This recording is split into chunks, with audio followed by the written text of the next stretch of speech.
clearly quantum technologies are very different physics than classical digital technologies.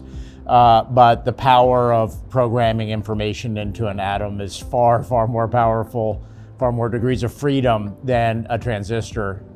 You can program an infinite amount of information into one atom rather than a 1 or a 0. So as a result, quantum computing will certainly have great value, certainly for the energy industry. I run a networking company that could be used for grid security and sensing, for like fires or methane.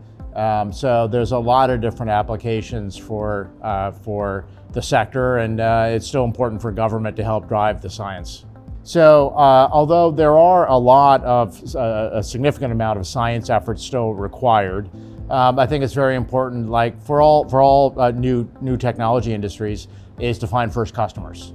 And so I think finding first customers for quantum computing, finding first customers, including for the energy sector in networking and sensing, I think is critical for it to jump from science efforts to a real industry. So clearly in computing, quantum computing would be a very, very material jump, assuming we get through all the science in the computing sector. So it would be far more powerful than today's computers, with all sorts of value for discovery science and new batteries or fusion reactor design, or many other applications for computing. So that's clearly a big part.